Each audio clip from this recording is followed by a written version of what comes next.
Hey, happy Canada Day, my fellow idiots. And if you're American, happy early Independence Day. They're only 3 days apart after all. Now, last year I did a Canada Day episode and I made poutine because that's a famous Canadian dish. So I wanted to do the same this year. I decided to make Hawaiian pizza for this year's Canada Day episode. And you might be asking yourself, Will, why would you make Hawaiian pizza of all things on Canada Day? Because it was invented in Canada. If you didn't know that, there you go. You learned a little bit of pizza history for the day. Hawaiian pizza was invented in Canada many, many years ago. Now, Hawaiian pizza is one of those things that is hotly debated all across internet forums between pizza enthusiasts. Half the people love the pineapple and ham on the pizza, and some people, I'd say half, absolutely despise pineapple on pizza. Put me in the camp that likes pineapple on pizza. I love the mix of savory and sweet and salty. It is so perfect and it's super easy to make. So you know what? Happy Canada Day, my fellow idiots. Let's make this Hawaiian pizza.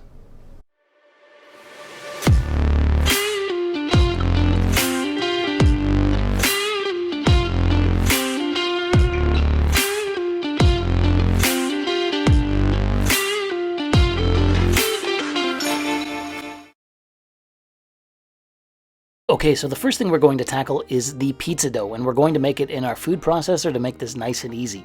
So the first thing we're going to add in is 4.5 cups of bread flour, and as you can see, I've already spilled some. So if you make a mess, maybe just clean up after yourself, but get it all in the bowl, and I just spilled more. All right, once the flour's in, we're then going to add in 2 teaspoons of instant yeast, and then 1.5 tablespoons of white granulated sugar. Next in is a teaspoon of kosher salt. Pour that in, and all we're going to do is affix the lid on our food processor for a second, and I'm going to whiz this all together just for like 30 seconds to make sure everything is combined.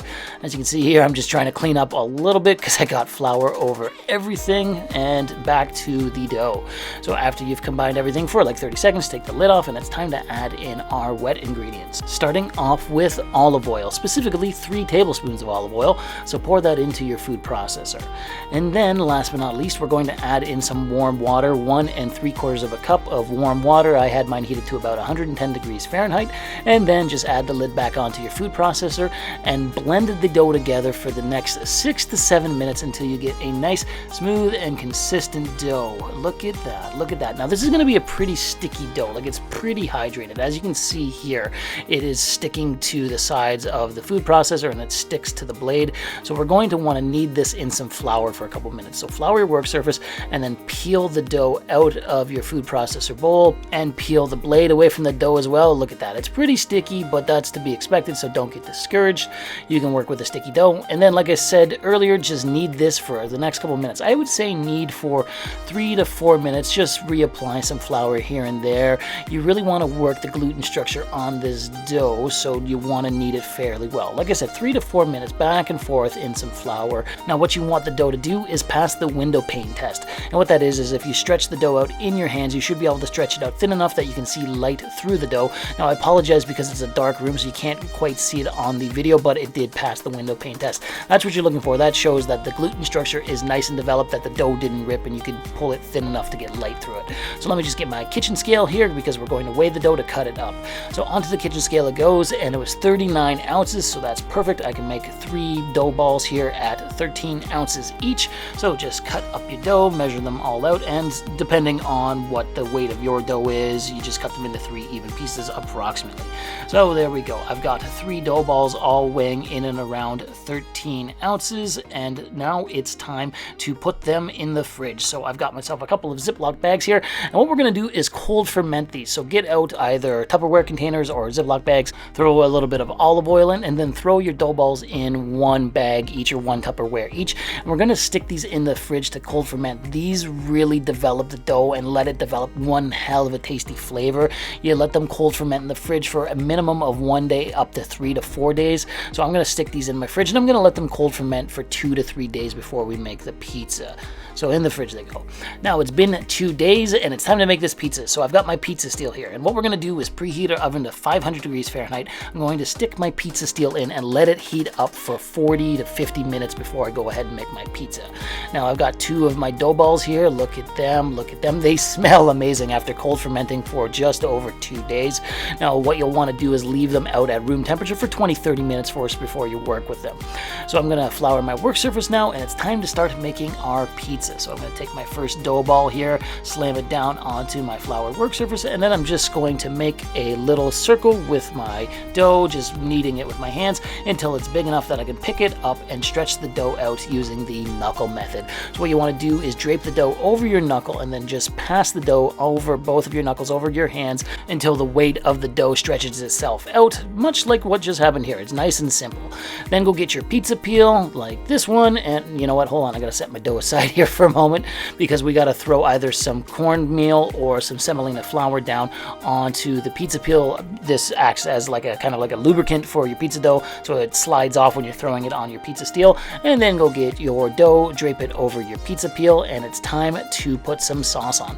Now I didn't film myself making the sauce today. I wanted to keep this episode kind of short, but I will throw some links in the description for pizza sauces. I've made a few pizzas on the channel.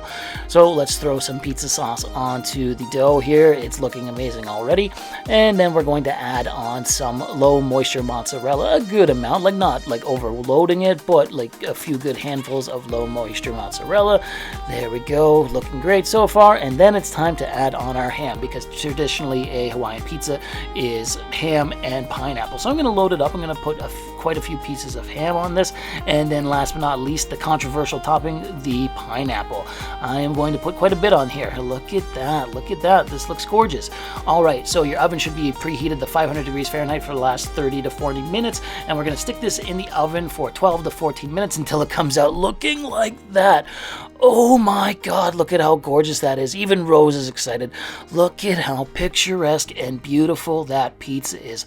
Holy, it smells amazing and it looks so beautiful. But you know what? I gotta set it aside for a moment because we got one more to make, so I'm gonna just go put this on my kitchen counter.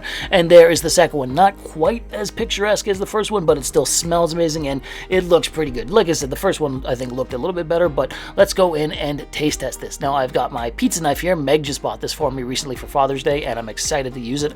I've wanted to buy one of these for a while, and I just never got around to doing it. So here we go. Look at how this cuts the pizza. Oh my God, I'm so glad Meg got this for me. That is awesome. Man, that makes it so easy. Yeah, that is awesome. All right.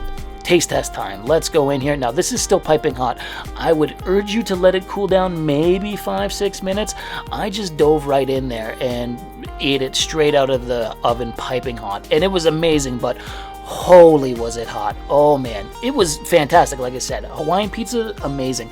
The crust was nice and flavorful from the cold ferment. The pineapple and ham tasted amazing on the pizza. I mean, it's all relative. If you don't like pineapple on your pizza, then you're gonna hate Hawaiian pizza, obviously. But if you do like pineapple on your pizza, then you know that it tastes amazing, and this tasted amazing.